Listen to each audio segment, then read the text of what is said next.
Welcome into the Autzen Audibles Podcast. Matt Pramer, Scopel, Jared Mack on this Monday, the game week. The bye week flew by. I don't know about you all listeners out there, but it went a lot faster than anticipated. I was looking forward to a slowdown, and that did not happen. Games over the weekend were phenomenal. Hopefully you were able to catch some of those play out. It's always good when the bye week hits your team and you get to watch some amazing football. We did that.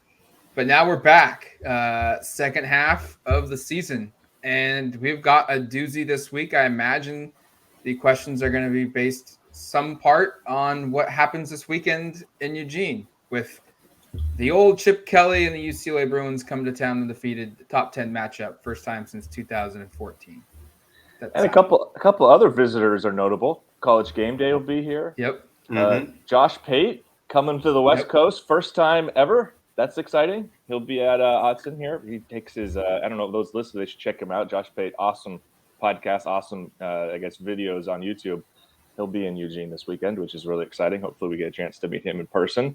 And as the last question, we will get to some of the answers here, but could be some good recruits here on campus. Yeah. I think we can expect that based upon, as we've already established, the marquee nature of this weekend. Should we jump into some questions? Let's do it. All right, first one from @Hodges_Ryan. Rank the outcomes for the second half of the season from most likely to least likely in your mind. 6-0, 5-1, 4-2, and why? #Autzen Audibles. I think it's okay. So we're excluding the possibility of them losing 3 games or more. Is what we're doing, correct? Apparently, that would be a surprise. I wouldn't do that anyways. So, yeah, sure. I think that's fair, and I say that just for as a baseline here. I look at the schedule, and I think there's 2 games that should be very, very, very easy to win in theory, but they're both on the road, so that could add some difficulty. Both Cal and Colorado. We have to note Oregon State's playing pretty well in Corvallis. That game could get tight. I think most people are focused on the UCLA and Utah games at home. And I guess the Washington game is kind of a weird one for me. Washington's not playing very well, but it's still a rivalry game, and I still kind of their offense is still pretty good. Yeah, you have a sense that could be and should be competitive. So, I mean, I also don't think they could lose 3 games, but to me, there's 4 games that could be pretty tough, which, as I established, were UCLA, Washington, Utah, Oregon State. I think the Cal-Colorado games, if those are games you're losing or are very competitive, that's a problem. Those 2 teams just played, and actually Colorado won a football game this past Colorado won a football game. Did you see how many yards Cal ran for? Not a lot, which not good. 35 on 22 attempts. So this is all I don't get it. I don't get it because Arizona allowed like 300 yards anyway, right. 350 or something, wasn't it? Okay, so but back to the question. Let's just remove those 2 games from being of interest. I'm going to say most likely is probably 1 loss in my mind. I'll say 4-2 is the second most likely, and I'll say 6-0 is my third rank there. That's maybe being a little pessimistic, possibly. I can see the angle for that. I think a lot of people are trying to get on the Oregon's going to run the table, and it's very possible. They'll be favored. I would think in every one of these games. I don't know if there's a game that they won't be in. They're favored. What's the line against UCLA this weekend, Jared? Again, was it? It's 6. Yeah, I was gonna say that's about a touchdown. Probably be favored the rest of the way in all these games. So maybe ranking the undefeated is a little bit short-sighted on my part as the least likely. But I don't know. Football is a weird game, and these are going to be some. There could be some. I just think there's a potential for some weird outcomes. But I think there's a pretty high likelihood they've just dropped one more game, and in doing so, depending upon who that game is, they're still in the Pac-12 conference championship game. I guess depending upon how everything plays out, they should be based upon the fact that Utah just lost. If they beat UCLA and they lose a game, I'm pretty sure they're all but assured of being in the conference championship game, even with a loss. So I'll say 1 loss is the most likely, 2 loss second, undefeated third. I like this question a great deal. I just think there's some pretty good teams left on the schedule, and I think the one thing that, not that I'm doubting Oregon is good, I just think you have to acknowledge the fact that the 3 teams they've beaten in conference so far have not proven to be world beaters. The fact that BYU has kind of fallen apart. I'm not trying to say Oregon's bad because they've dominated most of these football games. But it's not like the teams that they've just played the last 4, which is an impressive 4-game win streak where they've done a lot of good things, have gone out and just like played at a really high level. I mean, BYU's dropped a couple games. Washington State's, have they won since they beat Cal, so they've won. They've lost their last 2. Stanford had to win over Notre Dame, which no one saw coming. They sure did. Other than that, and Arizona, one game lost to Washington. You kind of expected them to lose that game, but I just think I'm kind of wondering how much of this is them having the best part of their schedule ahead of them and how will they handle it. There's probably a dose of my perspective, which is probably going to get some negative comments in the section, but bring it on. All right, Jared, what do you say? You're Jared. What are you going to pick? Are you going to go glass half full for the second half of the season here?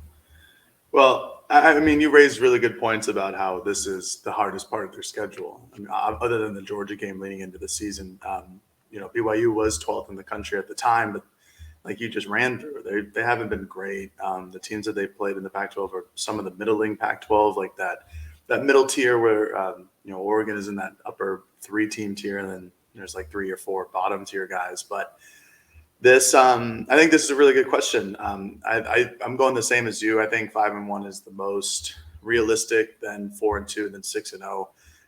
I say that 6-0 isn't the most realistic because no one has ever gone 9-0 in conference play. I don't expect that to change. This is a talented Oregon team that I think is probably capable of that, but even way more talented Oregon teams have not done that feat, and way more talented other Pac-12 programs have not gone 9-0 in conference play. I'm impressed with what Oregon has been able to do this season. The fact that they've had some issues in either their defense or their offense, and then the next week or the next 2 weeks they've improved it immensely. But this is going to be, I mean, it all starts with this upcoming week. If Oregon loses to UCLA, then this idea of going 5-1 is really in the picture, and 4-2 or 3-3 is even more in the picture. Like Eric, I agree that the games against Utah and UCLA and Washington and Oregon State are all kind of, they're not, I wouldn't say that they're fuzzy. I think Oregon should be favored in them, but I could see a very passionate Oregon State matchup where that's a down to the wire game. Utah looked very impressive yesterday against USC. Granted, USC kind of ran themselves into the ground with dumb penalties and couldn't stop anything on defense, and neither could Utah. But I think that could still be a close game. Utah has had Oregon's number in the last couple of years, obviously, but they're a different team this season.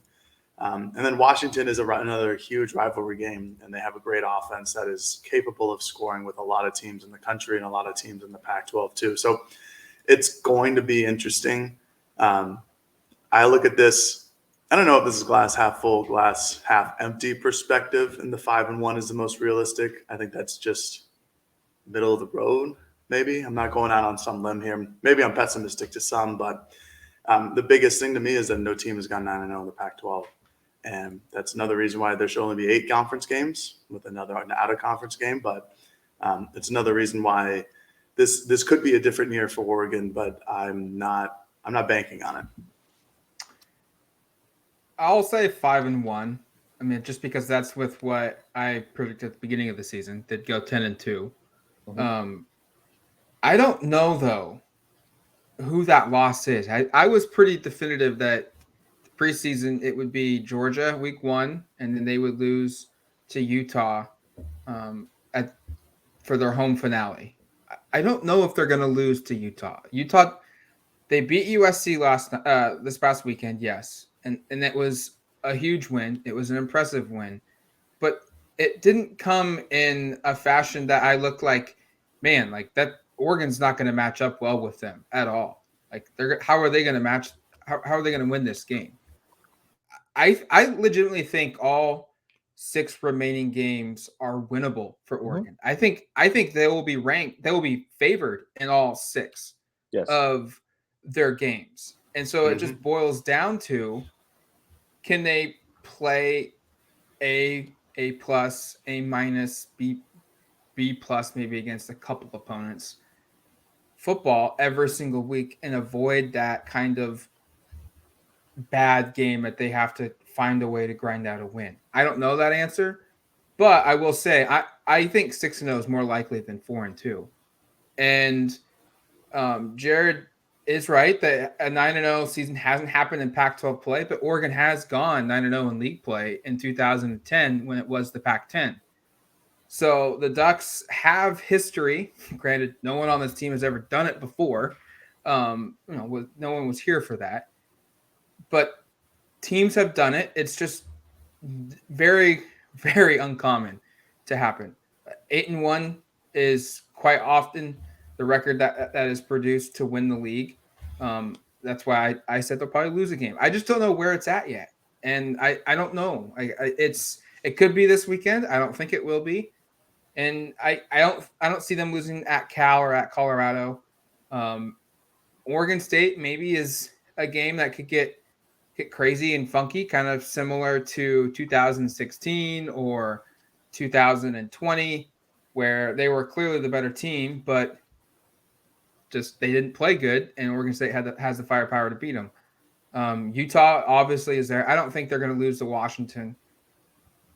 If they win this one against UCLA this weekend, and they do it convincingly, and convincingly being a 10-point win, more than a one-score game, I just feel like 6-0 is a real possibility. They match up well with these teams. They get the tough games at home, and I think that it's a higher probability they go 6-0 than they lose 2 of these. But give me 5-1 as the most likely outcome. I just don't know where the loss comes from.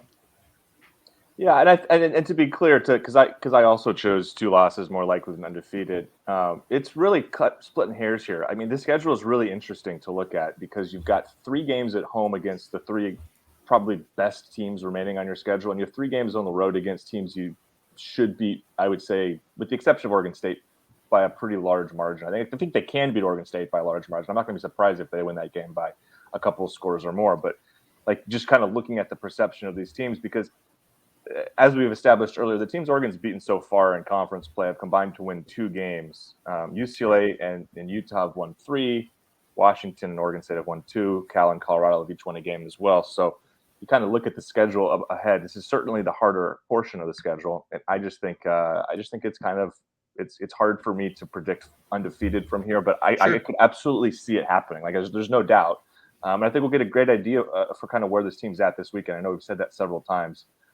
Big game against UCLA, and that's where our second question is going to lead us, unless anybody else had anything else on this topic. I'm good. All right. Second one from @Skoduck for life. What will give Oregon's defense more problems, UCLA run game or DTR?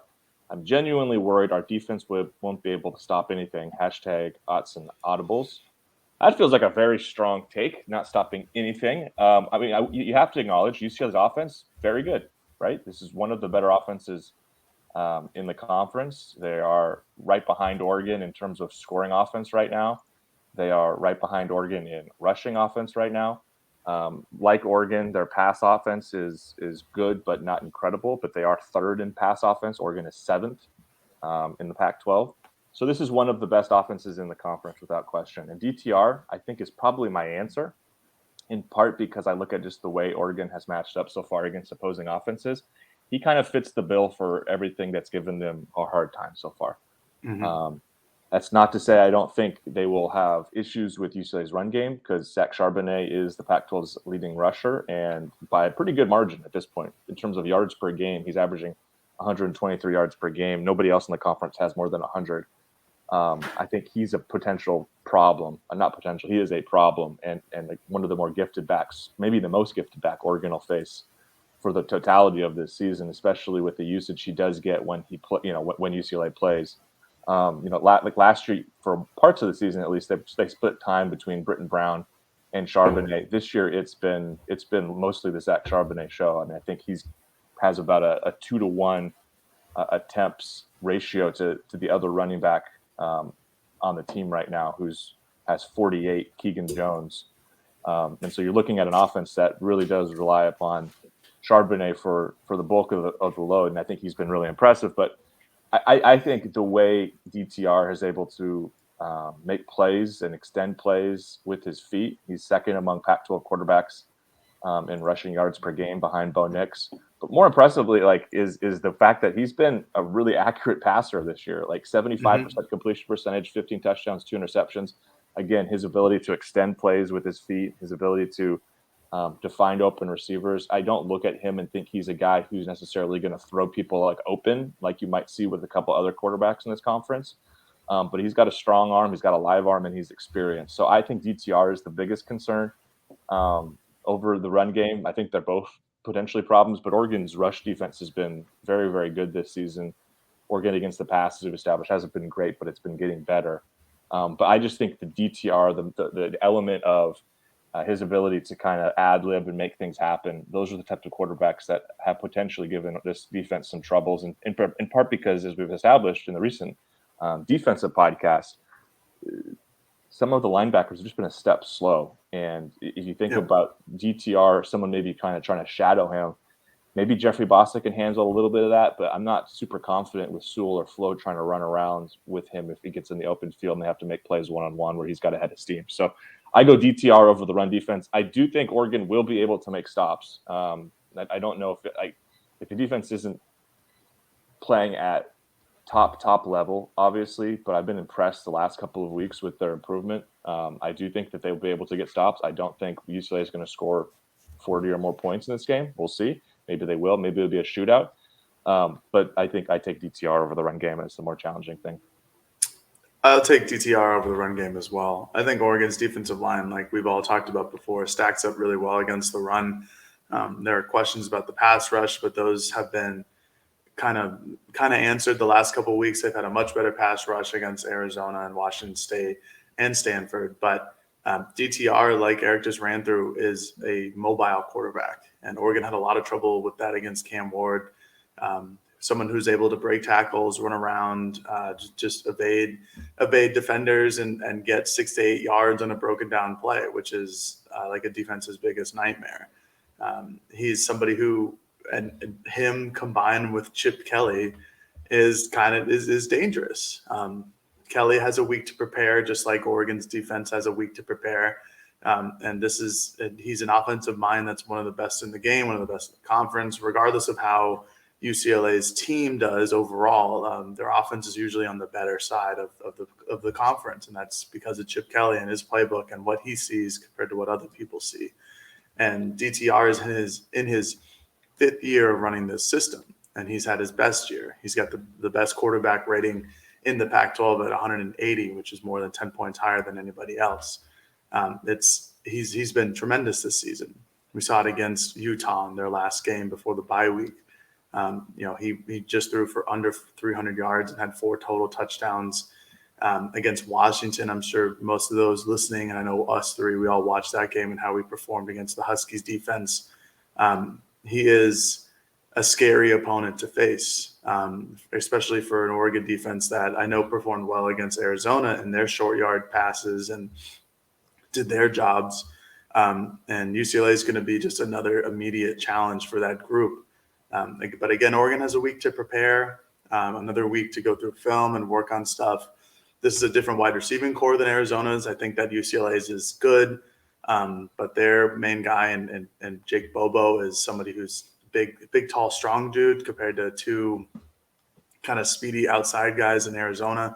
So it's a different matchup, but I think overall, Dorian Thompson-Robinson with him at quarterback for UCLA, that's going to be easily the biggest problem.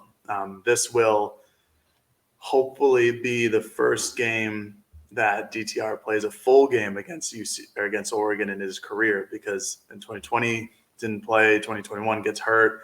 I want to say going back to 2017, he comes in halfway through the game. And I'm blanking on if there was a full game he played, but I don't remember him playing a full game against Oregon. I think that could give him a lot of problems. I'll go with DTR. I think Oregon does pretty well against the run. And while Charbonnet is probably the best back in the Pac-12, I think Oregon can maybe minimize his effectiveness in this game. He's still going to have a good game. He's still going to put up numbers, but I we've said on the podcast that the defensive backs for Oregon are getting better week by week. I think this will probably be the best quarterback that Oregon has faced, maybe outside of Stetson Bennett and Jalen Hall from BYU. But Hall and DTR maybe are pretty similar, maybe even shade towards DTR. I don't know that answer, but I would personally. But I think we're seeing DTR having a kind of a similar effect that Bo Nix is having. It's fifth. For DTR, it's a fifth-year senior. For Bo, it's his fourth year. But these are senior guys. They've seen a lot of football. Things are clicking. They have better talent around them. And while I haven't seen every single pass for UCLA, I do wonder if some of his percentages are like Bo's, where he's throwing a lot of short stuff. Maybe they've kind of lowered down the attempts for deep shots. They still take them. He's thrown some beautiful balls. Mike Bobo is tremendous. But I go with DTR. I think he plays into Oregon's perceived weakness, air quotes, of the defense, which is their secondary. I think their run game will be effective against UCLA's. So I would say DTR gives me the bigger fear and would be the reason why I think his dual threat ability would be why UCLA maybe upsets Oregon if that happens. And I do want to finish this with one point. The run game versus DTR is kind of unfair because the run game, DTR is a big part of the run game for UCLA. Yeah, 100%. It's an offense that's dependent upon reads being made by the quarterback probably 50% of the time, 60% of the time, something like that.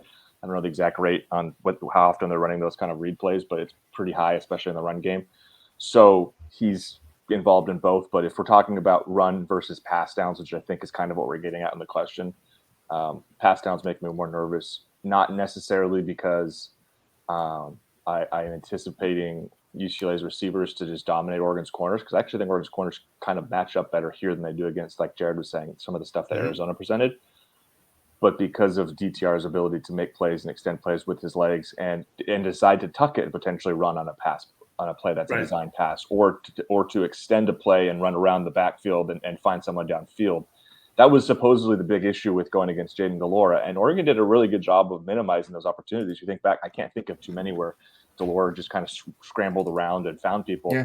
Delora's not a guy who, though, can tuck it and go the way that DTR can do it, and the way that, frankly, Bo Nix can do it. Those are probably in this conference right now. I would say Caleb Williams can do it to a certain degree, but I think Nix and DTR, to me, are the two guys who are most impressive. I guess I have to at least acknowledge that Cam Rising just beat USC on a play very much like this, where he tucked it and ran up the field for a 2-point conversion, so I shouldn't leave his name out of the conversation. But those are just areas that are potentially kind of problematic for this defense, thinking about how they perform. And again, to me, it's more linebacker, less secondary stuff that concerns me with that matchup. All right. Real quick. I think Jared and I both have the same thing. Matt, you went first, so you go. We got the kickoff times for the Cal game, and it's that's not what I was doing. Ooh.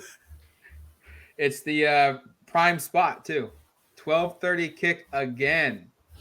Fox or FS1. Let's go. That's the best news of the day so far. It's incredible. Huge, massive.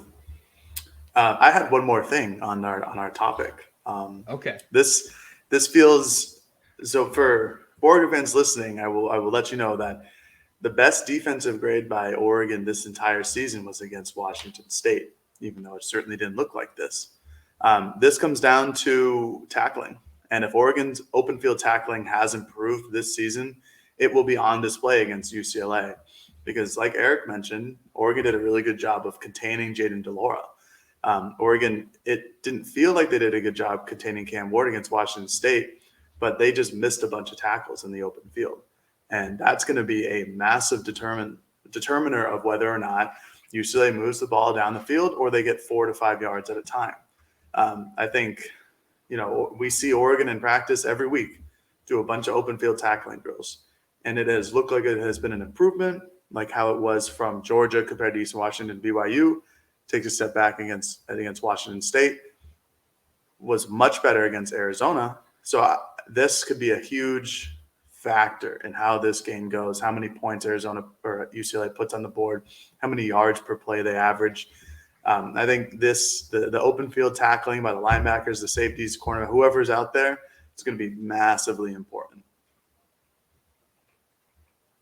Eric, you're on mute. Oh, no. I'm back. Very good. Total agreement was what I was saying. Those who can maybe read lips picked it up on YouTube. That's what I was saying. I think this is one of the topics we'll be speaking about a lot with the players and with Dan Lanning this week, just about the importance of open field tackling, because there's some guys for UCLA who pose problems there. All right, last one before we get to the break. What have the three of you noticed as the biggest improvement between last year and this year? Hashtag Autzen Audibles. And that question comes from Drew Goley. Drew's a frequent. Actually, I looked at this. A lot of we kind of stuck with our old favorites on the show here. I think like 4 of the 5 are people that we've gotten a lot of questions for. Drew's asked a lot of questions. This is another good one. This is kind of, I don't know if this is more of a broad way of answering it, but I just think the thing I've been most impressed with is just the ability to improve on weaknesses from week to week. Like, I guess my biggest improvement is the team's ability to improve, which sounds kind of weird, but I think it's accurate. I just think you look through the season and like the pitfalls from one week seem to be things that maybe aren't like strengths right away, but are things that are at least better the next game. Like I just think about, obviously, the Georgia one, we've talked about it so much, like the tackling improvement from week 1 to where it is now, I think has gotten a lot better, and which is why I think you should have optimism against UCLA. Have there been moments where it's been, it's reared its head and hasn't been perfect? Absolutely. But I think that's been an improvement. I think you go back to the way the red zone offense performed against Washington State. And I think some of that was just, hey, Washington State had a great defensive game plan, made great plays, as opposed to like, man, Oregon really just botched this stuff, because it wasn't always execution related. Some of it maybe was just play call related, or some of it was just, hey, tipping the cap to their opponent. They've performed really well in the red zone. This is one of the better red zone offenses in the conference. Penalties has been a problem basically all season, was a really big problem against Stanford, especially in that first quarter or first half. Last week, or the most recent game against Arizona, we did have a bye week, got better. I don't think the offense had any pre-snap penalties. I think there were 5 total penalties. A couple of them were debatable. At least there was a targeting call that I thought was debatable. Regardless, I thought that was an improvement. So I think, to me, that stands out, because I don't feel like that was how I perceived last year's team to a certain degree. And I don't know if this is totally fair, but you can certainly make an argument Oregon peaked in like September in Columbus, Ohio, and then kind of stayed the same, maybe got a little better for a minute, and then I don't think there's any question played worse football. Their worst football of the season was played in November and December. I don't think that's the trend I expect with this team. When maybe that goes against they're not, I said going 6-0 is the least likely of the 3 options earlier. If they continue to make improvements like we're seeing it, that's what opens the door for that to happen, is that they continually get better, and they're playing at an exponentially improved level by the time of the end of the season. So for me, it's like, I know it's kind of a broad answer, but I just think that stands out, having watched this team and kind of led everything pretty closely, is things that kind of cause problems one game seem to be addressed, and then the following week you see at least minimal improvement. This feels like a low-hanging fruit question, right?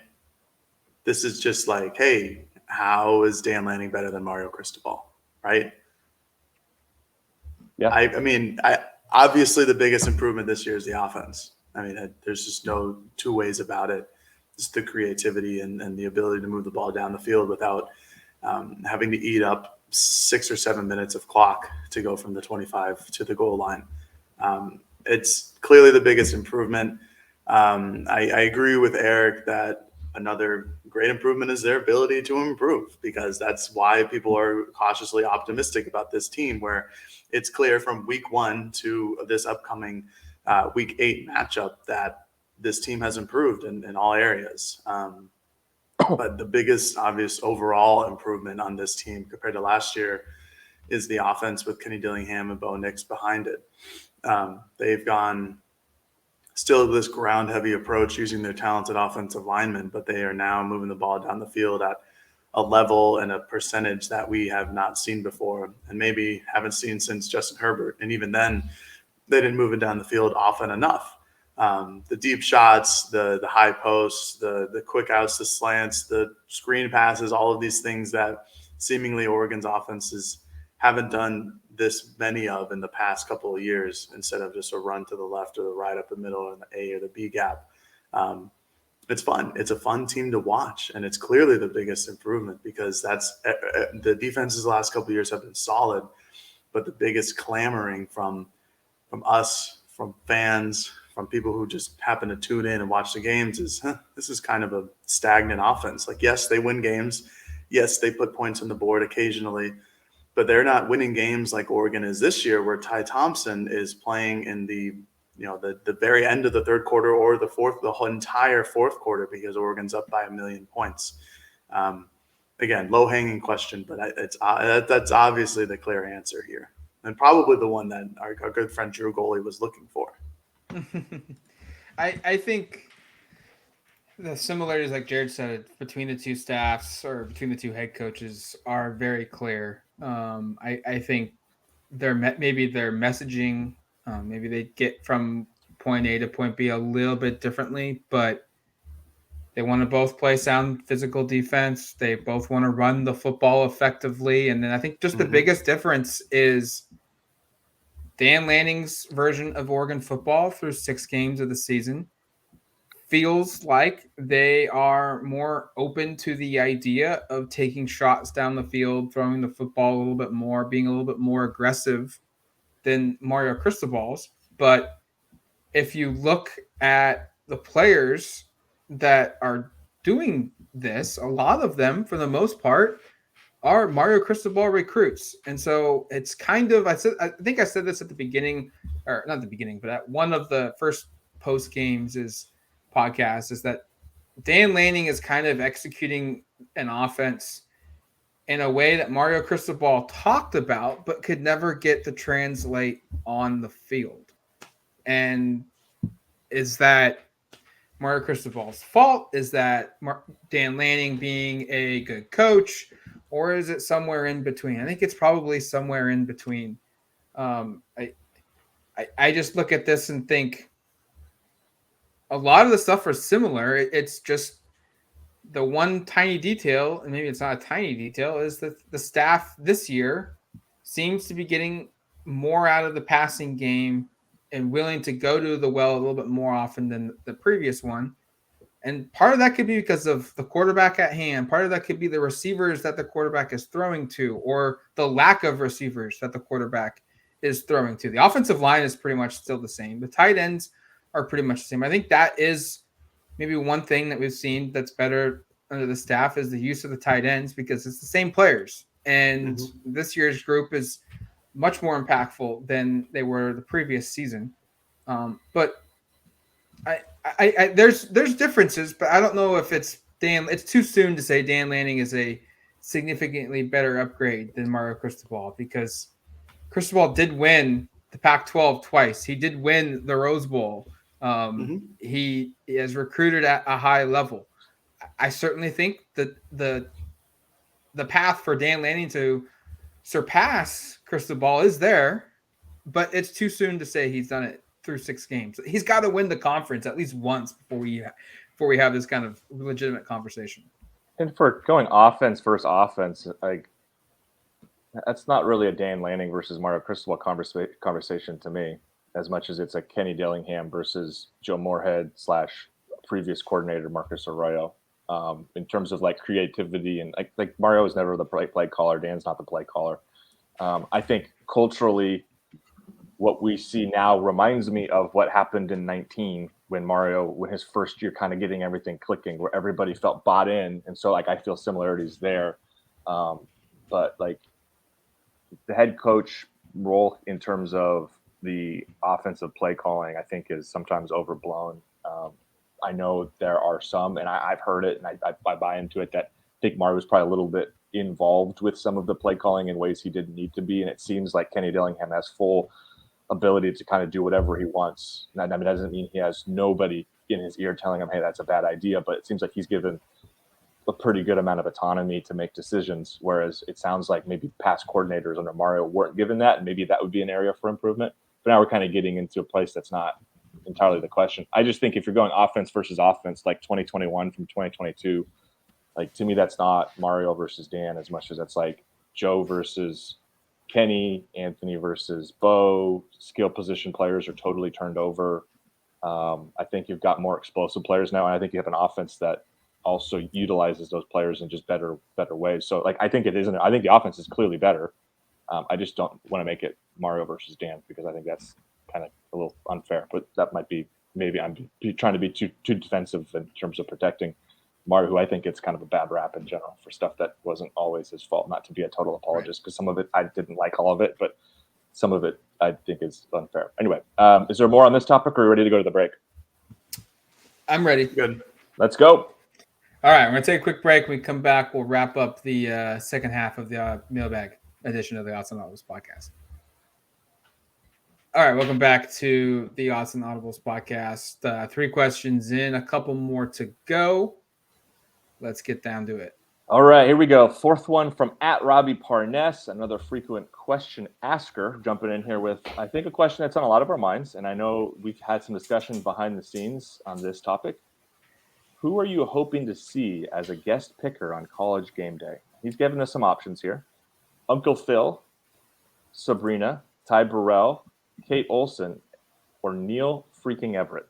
# Autzen Audibles. Well, there's one like obvious one that has to happen. Go ahead. Floor is yours. He is named the name. It's Sabrina. I mean, like, yeah, I think it's going to be Sabrina. It has to be. Yeah. She has a youth camp in play the day after the game. She's in town already. I hear quite a bit now this time of year anyway. I'm expecting her to be the person. So we can still talk it out, like who would be some fun people to see. But like I think it's pretty obvious that's what it's. I would be very surprised if it's not Sabrina Mescu. I would love it if I want it to be Sabrina. But if they somehow, this feels strange, but if they somehow were like, if Phil Knight steps forward and is like, I want to do it. I'd like to do it. Strange. How do you say no to Phil? I think you let Phil do it. I don't think Phil has any interest in doing it. I agree. I 100% agree. I don't think he wants, but if he ever did, this might be the last time he does it. He has that opportunity. That's fair. He's getting up there. And he just likes to keep the stuff private, and I don't think he has much desire to step up there and do that. Ty Burrell has already done it, by the way, so I think you can cross him off the list. The other ones are like celebrities who went to school here. So like Caitlin Olsen, Neil Everett would be fun. Neil Everett. Do they do ESPN employees coming into their own school? Like, does that happen? Like Reese Davis never does one. Like I don't remember. Like I know it's different because like Reese Davis is on the show, but like so like I'm trying to think of a decent example. Like I don't know where these people went to school necessarily, but like if another sports center. Well, Fowler went to Colorado, which would never host, but would Fowler? He calls the games, so he can't do it. Right. So I'm trying to think of like a sports center. Todd McShay. Todd McShay went to Michigan, but I don't think they've had him on. Right. So I don't know. And by the way, I love Neil Everett because I did the reverse Neil Everett. I'm from Eugene, went to Gonzaga. He's from Spokane, went to Oregon. So I've always appreciated that. You're Bizarro Neil Everett. Bizarro Neil Everett. A big fan of him. Would be awesome to see him up there talking. I'm not taking that away from him. Just like I feel like he's probably not the choice. And then Caitlin Olsen, I don't know if she's in a lot of stuff on television. I don't know if she's like. I also just like think Oregon has so many really impressive like former athletes that I'd rather have one of them spotlighted. I think that's what about Ashton Eaton. I think that would have been sure if he's here. That would have been. He's definitely available. He lives in Bend, I think. Yeah, he's from Bend. I think he lives in Bend. I mean, that would have been a really easy choice when he was the world record holder and had just broken it in like 2000 and I want to say 16. Would have been a really good Ashton Eaton time, maybe 2012, somewhere in that range. Now it's like I feel like it's kind of he's a little older. Obviously, if like Marcus or Justin Herbert were on bye week, those could be choices. Neither of them are, but they aren't. So that's why it's like you kind of go through it all. Like I think it's Sabrina. Is Devin Allen on a practice squad right now? He was with the Eagles. I don't know what happened. He was Eagles preseason. Think so though. And I also go like, is he that big of a name? Even if he's not, like, Well, I mean, they could say we have an Olympic star plus former athlete plus Chip Kelly recruit. Yeah, there you go. The Chip Kelly part. And I just wish, and I know we're litigating things that happened over the summer, but if he would have won the world championships and not been disqualified in his heat, Sure. which I find to be ridiculous, maybe you'd have a little bit stronger case because he's now like a guy who's been a finalist but never medaled in the Worlds or the Olympics. I think it's got to be Sabrina. I mean, there's you could go through a bunch of Oregon people that are like super interesting, but like I just don't. I mean, the one thing that differentiates is from a former athlete perspective. Basically, all the other ones are playing their seasons right now. Like the NBA starts tomorrow. So like that removes no Peyton Pritchard, no Dylan Brooks, no whoever else might be in the conversation. The NFL is obviously going on right now. There's no way they're doing that. The WNBA season's over, so she's available, and as we've established, she'll be in Eugene. So like I hate to take away the suspense from it. I guess I haven't confirmed with 100% certainty. I think I could probably pretty easily, but I'm expecting that's what'll happen. Yeah, I don't have anything more to say. It's clearly Sabrina. I mean, we just went through 15 names, and she's like the one where it all aligns with her. Is there an Oregon person that's not tied to the university? Like a Damian Lillard? That's a bigger name than Sabrina. I think that's the wild card. Do they go with a random Oregon human? Because they've done it before, where it's not a person attached directly to the school, but more so from like the state. Right. And do they find someone like a Lillard, who's I don't know where the Blazers play if they open the season or not, but I imagine he could get down to Eugene if he really wanted to. Do they go that direction?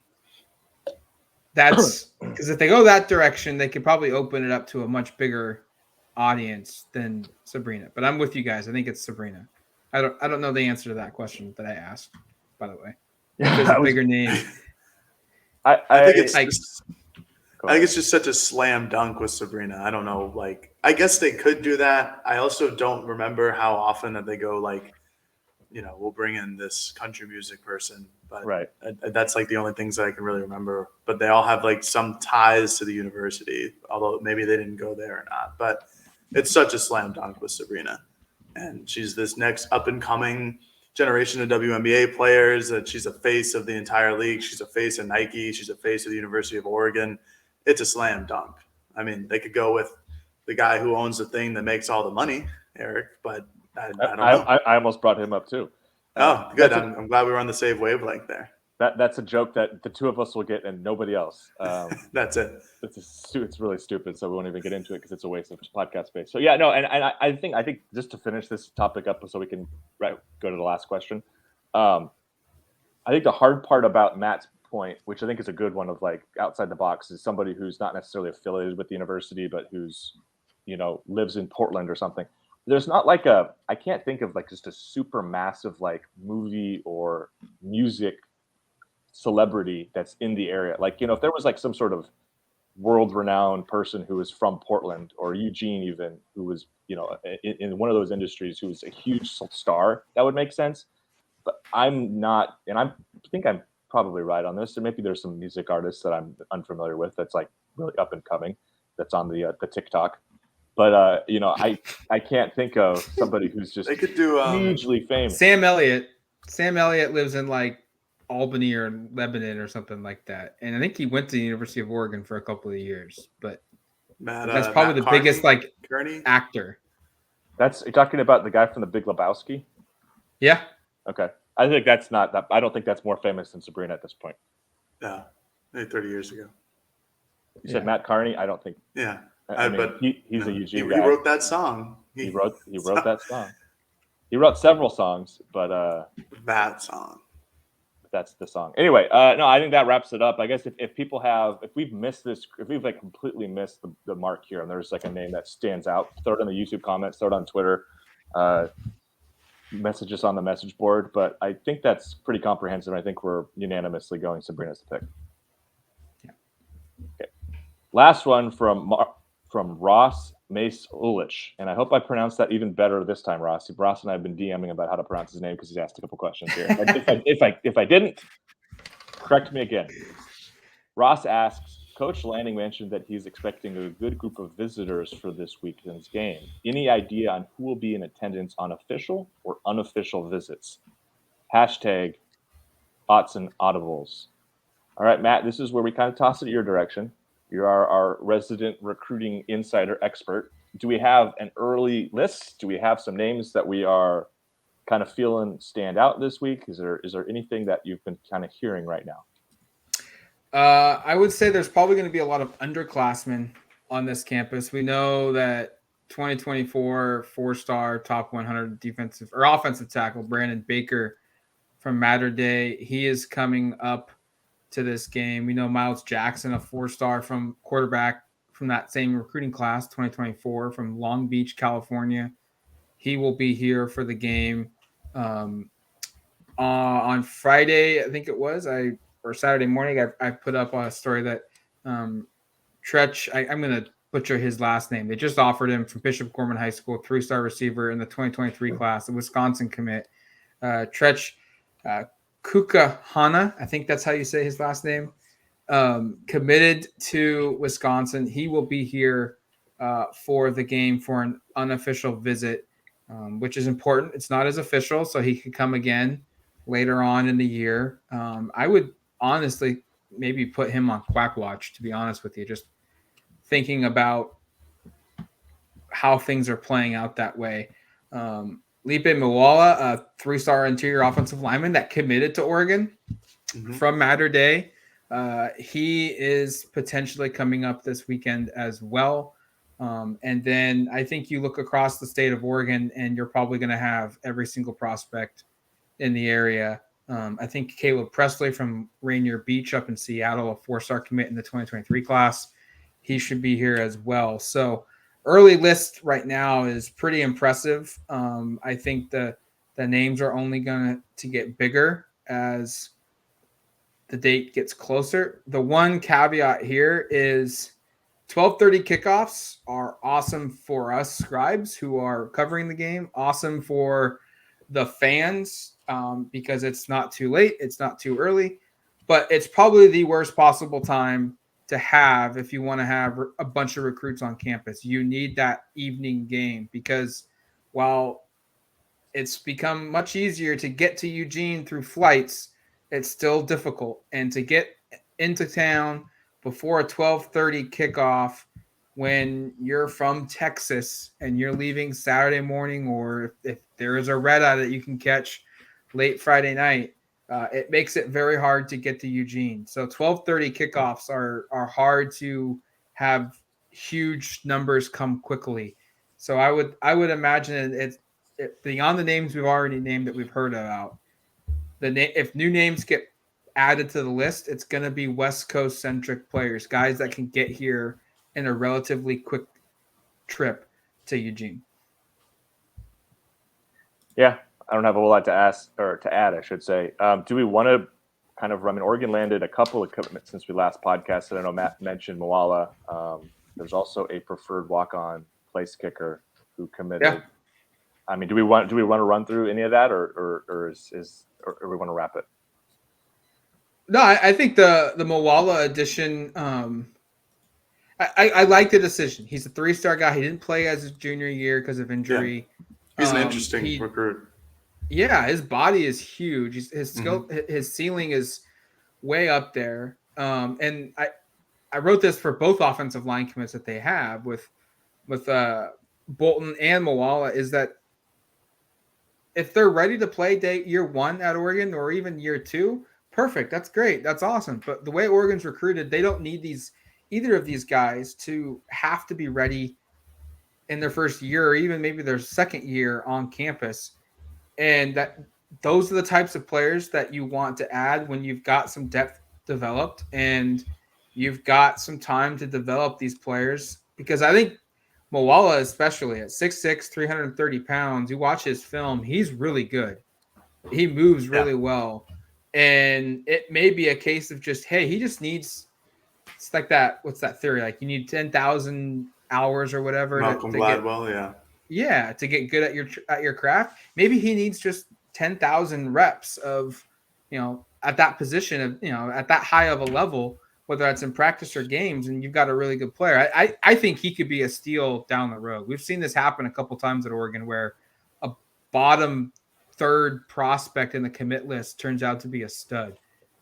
Mm-hmm. Yeah, no, go ahead, Aaron. Well, I was just going to say, an offensive line is also the one where you do oftentimes get these kind of diamonds in the rough guys who, as you say, have these massive frames, but maybe they missed a year, like it sounds like is the case here, or maybe they grew into their body late, or maybe like I still think back to why am I blanking on the name? He was an offensive tackle for Oregon a couple of years ago who was mostly like a swimmer growing up, and he caught into football late. Who was that? He was the sixth starter from that 2017 to 2020. Yellow? Yeah, Brady Aiello. Yeah, he was like a prep swimmer growing up. He didn't play a whole lot of football until like his sophomore year in high school or something like that. You get these weird stories where it's like, oh, and then he's suddenly 6'6" and he's really athletic, and now he's focusing on football. Obviously, the opposite is true here because Waldo's carrying a lot more weight than Brady did, because Brady was like a 250-pound guy as opposed to a 330 guy. But like you get these stories of guys who just come in and are able to kind of, once they get the right body in place, because I think that's the hardest thing at times for offensive line is just having that right combination of size, but also just kind of the body mechanics of the weight and carrying it properly. And once you kind of get that part to come into place with the rest of it, sometimes you get people that were not considered highly regarded recruits become scholarship players, or even go from being low-end recruits in this case to being big-time players. I'm not saying that's necessarily the case for sure here, but I do think that's more up for grabs with an offensive lineman than it is with a lot of different positions, because you very rarely will see somebody be a nobody at like a skill position suddenly become an awesome player, because you have to have a baseline level of athleticism to run a certain speed. Whereas you can fill out, you can change your body, you can grow into your body as an offensive lineman. So that was just my little rant on kind of the body type thing. Yeah, I was just going to say that I think Moala is a really interesting prospect just because he's missed a year and he has that size and he has his athleticism is coming back to full form post injury. And like Eric just mentioned, an offensive lineman can be pretty moldable as long as you have a good offensive line coach and someone who can teach techniques. And it's almost like it's one of the few positions where I feel that, like quarterback, where in-game reps or one-on-ones and like iron sharpens iron reps really help in the development of a player, because there's so much that goes into it with the footwork and like everybody who pulls the difference between run block and pass blocking. This is a kid that I think is totally okay that Oregon is taking a flyer on. He's someone who could project to be like a guy who's in your offensive line rotation just because of his size. It's kind of the Mario Cristobal idea where it's like, oh, this guy is just massive. It's like Feo Bealaulu. It's like, this guy is huge. If we can get him into a college weight room with our staff and get him and teach him the techniques that an offensive lineman needs, he could turn into something. And that's exactly what Moala is. I'm excited to see him on campus, frankly. He's just a massive guy. And it's the second commitment for Oregon's offensive line, him and Bolton. And another important add too to the class, because those are their only two offensive linemen right now. All right, that's going to do it for us here on the Autzen Audibles Podcast Monday edition. We'll be back Tuesday with a recap of Dan Lanning's initial thoughts ahead of this matchup, plus some analysis from practice, what have you. And then we'll later on have hopefully a guest on the show previewing this UCLA matchup. And then we'll make our predictions on Friday as well. Busy week this week. Hope you stick with us throughout the week as the game gets closer and closer. But until then, you've been listening to the Autzen Audibles Podcast. Talk to you later, folks. Peace.